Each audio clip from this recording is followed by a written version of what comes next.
So in high school, I had one of my high school jobs was there's a man who owned a farm. He was a bachelor, and he passed away. And the guy who bought the farm, it purchased the farm, different sense. When he purchased the farm, he wanted me to clean it up because the previous owner had a bunch of scrap metal all over the place and tires and about all things refrigerators. So my job in the summer was to go out with the truck and just like load up scrap metal, load up tires, the whole thing. In the course of that, I would play the radio, and I got to know a guy whose radio program came on, I don't know, somewhere in mid-morning during the day, and he had news and comment, and his name was Paul Harvey. I don't know if you've heard of Paul Harvey, but he had this great show. It was Paul Harvey News and Comment, and he also had the rest of the story. It was great. I loved it. But the thing, he would give some news, and then he'd have his commentary. At one point, Paul Harvey was talking about the 4th of July. Here we are just having passed the 4th of July, and he was talking about the signers, the original signers of the Declaration of Independence.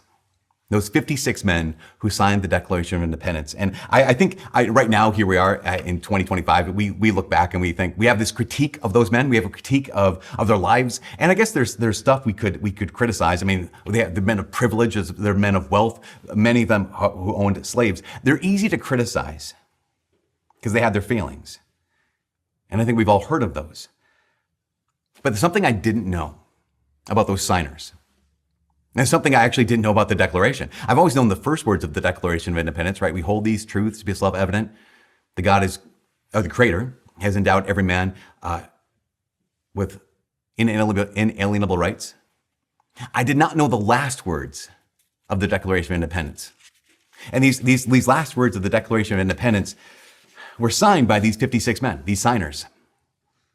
And the last words are this: "And for the support of this declaration, with a firm reliance on the protection of divine providence, we mutually pledge to each other our lives, our fortunes, and our sacred honor." We mutually pledge to each other our lives, our fortunes, and our sacred honor. I never, ever thought these men of privilege, these men of wealth, these, again, even slave owners, these men who are easy to criticize, every one of them was risking their life to put their name at the bottom of the Declaration of Independence. Every single one of them. There was a massive risk. In fact, Ben Franklin, who signed the Declaration, he said this, he said, "We must all indeed either hang together or most assuredly wish you all be hanged separately." But these men were willing to take that risk because they believe that there are some things worth risking security for. There's some things worth risking wealth for. There's some things risking your lives for. In fact, the same Ben Franklin, he once said this. He said, "Those who would give up essential liberty to purchase a little temporary safety deserve neither liberty nor safety." Ben Franklin is the only signer of the Declaration who signed all those three original founding documents, the Declaration of Independence, the Treaty of Paris, and the Constitution. The only one who is willing to say, no, there are some things that are worth sacrificing security for. One of those things is liberty. And those who are not willing to give up temporary safety deserve neither liberty nor safety.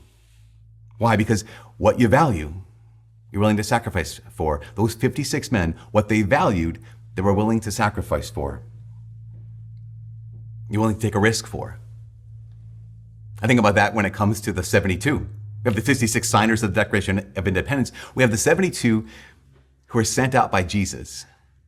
I don't know if you've ever stopped and thought, I've been praying about this for a while, stopped and thought about the incredible risk that those men were taking to be sent out. I mean, it's easy to forget about the risk. There was no structure available. Like, there was no backup. There's no one coming to help you if you got into trouble. Again, even as Jesus says, okay, don't take with you any backup.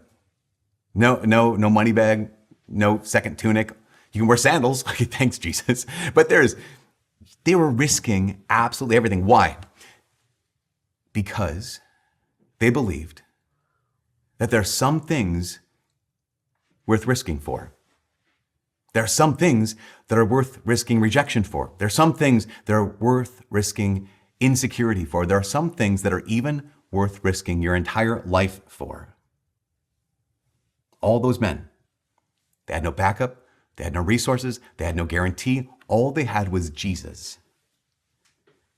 Only Jesus. And the chance to take God's grace to people who might just say yes to God's grace. They were willing to risk because they had something they valued more. Like St. Paul in the second reading today. St. Paul's letter to the Galatians, who says, may I never boast in anything except for the cross of Jesus Christ, by which I have been crucified to the world. The world's been crucified to me. You know, there's another moment that Paul's writing. And at one point, Paul kind of gives his pedigree. Paul gives a list of the things that he used to take pride in, the things that if anything gave Paul security, if anything gave Paul credibility, Paul says, I'm going to give up all those. In fact, he said this. He said, if anyone thinks he can, this is a quote from Paul.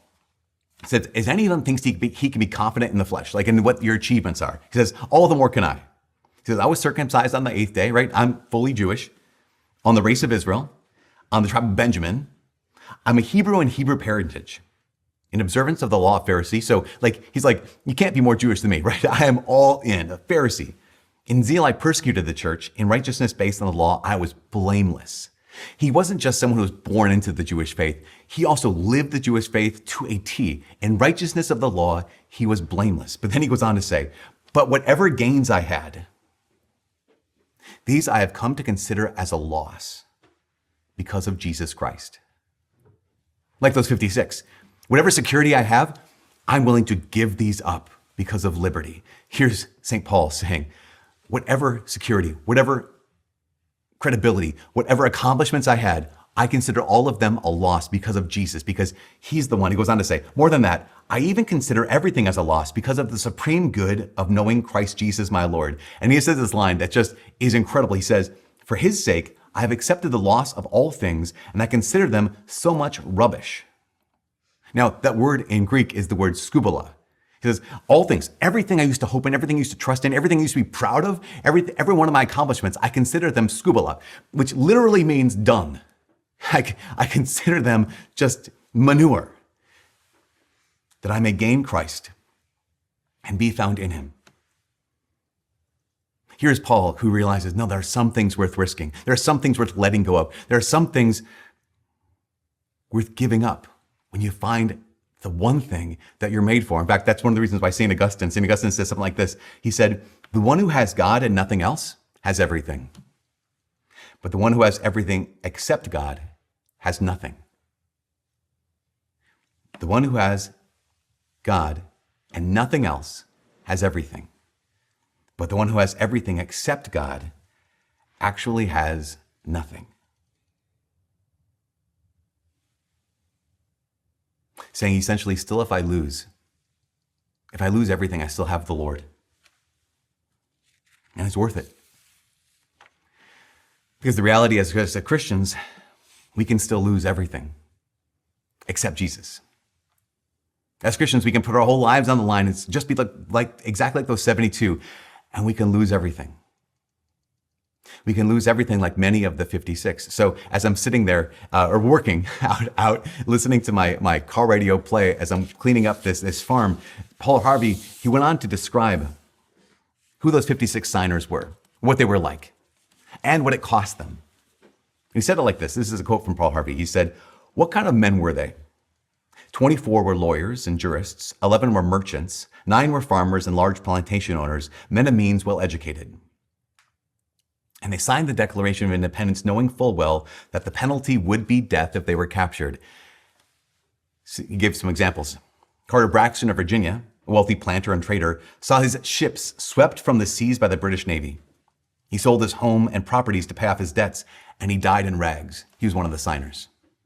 Thomas McKean was so hounded by the British that he was forced to move his family almost constantly. He served in the Congress without pay, and his family was kept in hiding.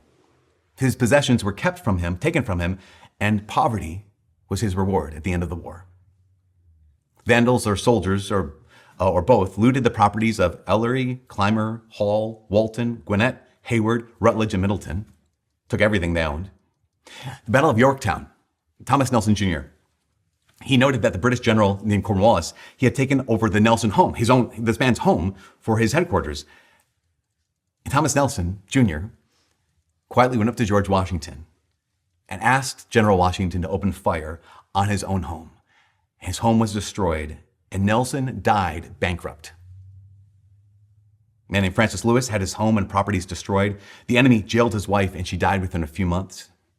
John Hart was driven from his wife's bedside as she lay dying, and their 13 children fled for their lives. All of his fields, everything he owned, was laid to waste.